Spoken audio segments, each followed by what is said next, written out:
आपल्या आंबेगावकरांचं आणि खेड तालुक्याचं भाग्य समजावं लागेल का भीमाशंकर देवस्थान आपल्या जवळच वसलेलं आहे.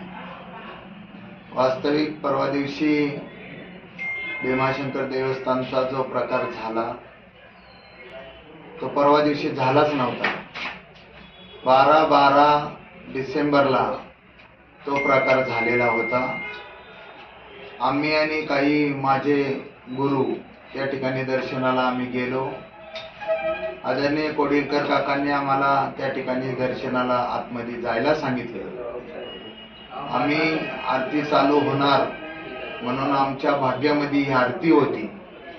ती आरती आम्हाला घ्यायची होती म्हणून आम्ही एका कोपऱ्यात जाऊन बाजूला उभे राहिलो आणि ज्या लोकांचा अभिषेक चालू होता त्यांना सुद्धा डिस्टर्ब होऊ नये म्हणून आम्ही एका साईडला बसलो, उभे राहिलो. परंतु संबंधित प्रकार करणारा माणूस वरनं खाली आला आणि जी सिक्युरिटी ताई होती त्या ताईला डायरेक्ट म्हणायला लागला, यांनी पैसे दिलेत का, त्यांचे पैसे आलेत का, यांचे जर पैसे आले असतील नसतील तर यांना इथं का उभं केलंय तू, यांना बाहेर काढ. मग ती ताई म्हणायला लागली, हो चला बाहेर. तेव्हा मी त्या ताईला म्हणलं, मी हात लावलाय पहा त्या व्हिडिओमध्ये त्या ताईला, का ताई जरा तुम्ही थांबा. परंतु समोरचा जो माणूस होता त्याला माणूसच म्हणावं लागेल, कारण का तो जर आपण देवाचा भक्त जर म्हणलं तर तो असं वाईट कृत्य त्यांनी केलंच नसतं माझ्या बाबत.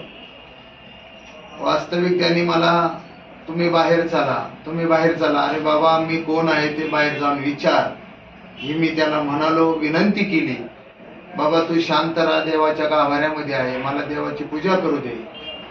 परंतु तो मला बाहेर निघ, तू कोण रे, तू बाहेर निघ, तू कोण रे. मी त्याला मग शेवटी माझ्या भाषेत बोललो, मी थांबलो, माझी पूजा झाली.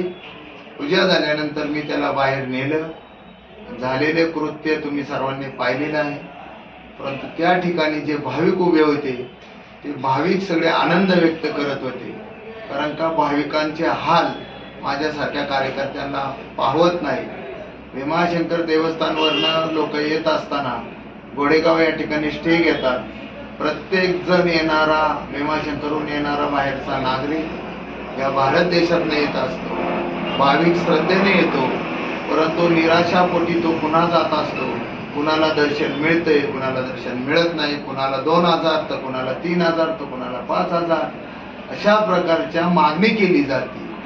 परंतु आज तुम्हाला खऱ्या अर्थाने सांगावंसं वाटतं, अतिशय खेदाची गोष्ट त्या दिवशी ती झाली. झालेल्या गोष्टीबरोबर मी दिलगिरी व्यक्त करतो.